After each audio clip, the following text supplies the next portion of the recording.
The year was 1925. The Roaring Twenties were seeing great economic growth and cultural prosperity among Americans. At the same time, in the world of science, the recognition of Darwin's theory of evolution was growing.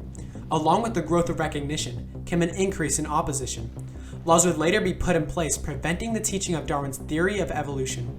John Scopes, a teacher in Dayton, Tennessee, was accused of breaking those laws and was prosecuted, leading to the famous Scopes monkey trial. Join us as we explore the state of Tennessee versus John Scopes and how this debate brought recognition of science, controversy in education, and changed America forever.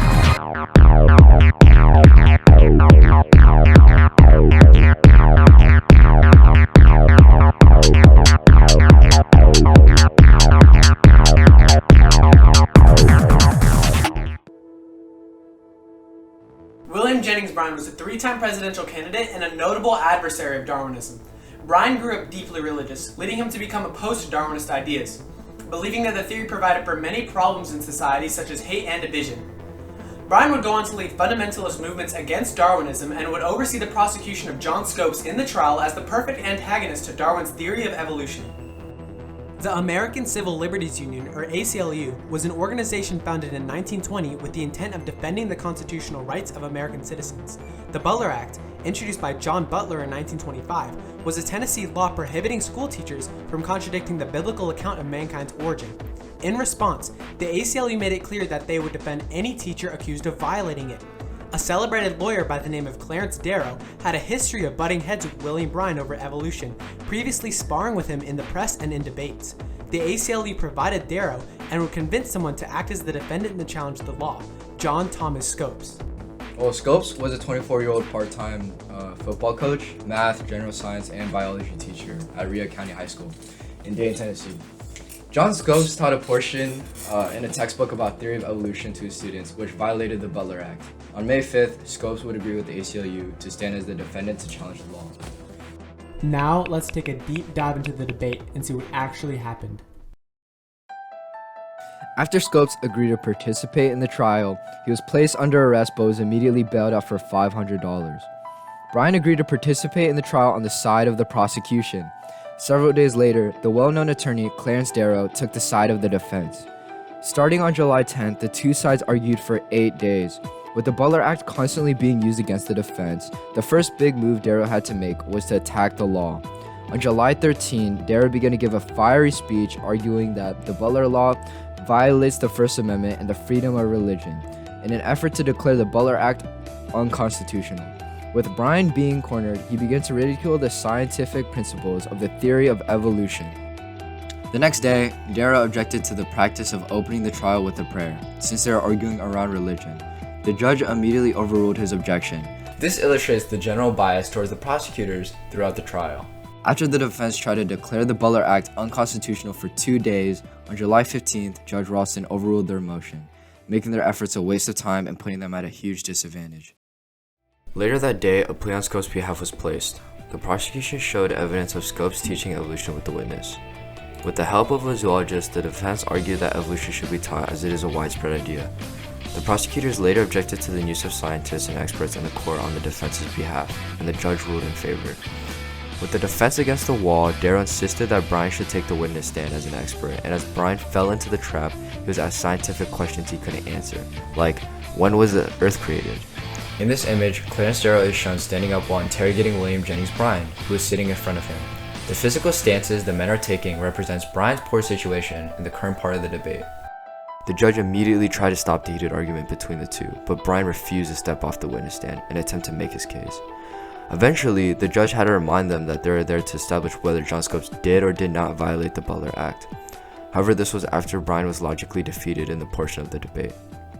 On July 21st, 1925, the jury declared John Scopes guilty in a mere 9 minutes, and he was charged with a fine of $100. During the trial, the intense debates fostered a severe mental toll upon Bryan. On top of that, he's been diagnosed with diabetes and other health problems.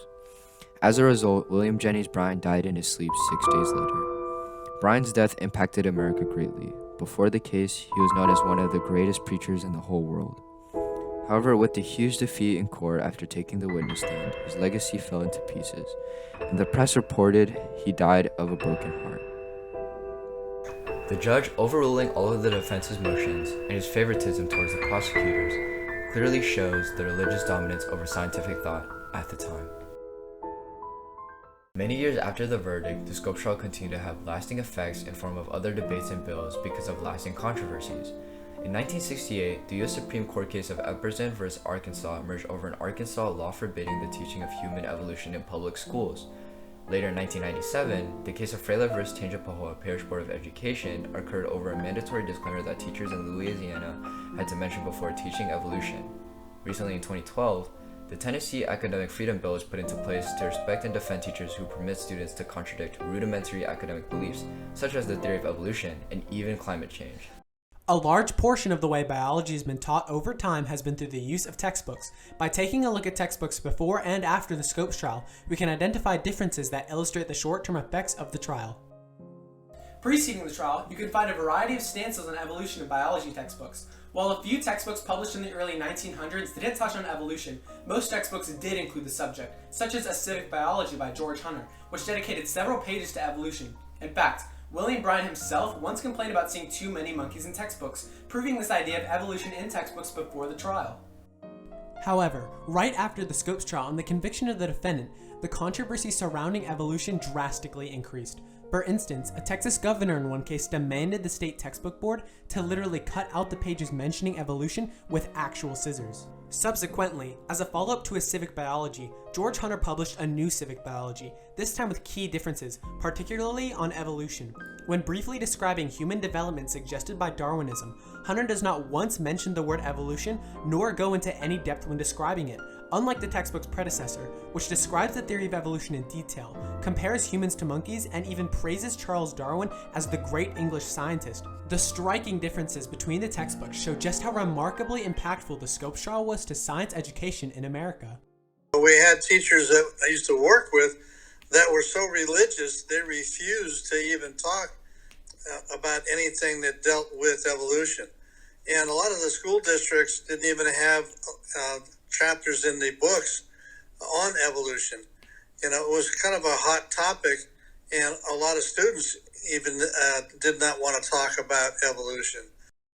We can investigate the changes in the United States school system to develop an understanding of how modern-day life was affected by the Scopes trial, nearly 100 years before. In the late 1950s, the Soviet Sputnik 1 was launched as the first artificial satellite to orbit the Earth. Many officials in the United States became distressed at the thought of the Soviet Union having an intellectual advantage over them. This then led President Dwight D. Eisenhower in Congress to pass the National Defense Education Act of 1958, which favored the National Science Foundation to produce new and advanced science textbooks for the next generation of students. Major controversy over what to include in the new textbooks ensued, with amendments being proposed to not include evolution in these new textbooks. Eventually, the National Science Foundation established the Biological Sciences Curriculum Study, or BSCS, and appointed them to produce new textbooks.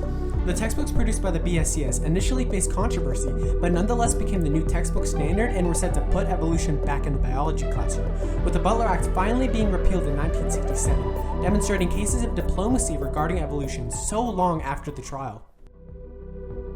Although evolution can be found in the biology textbooks they use today, that isn't to say that there isn't still controversy with the Scopes trial presumably at its origin.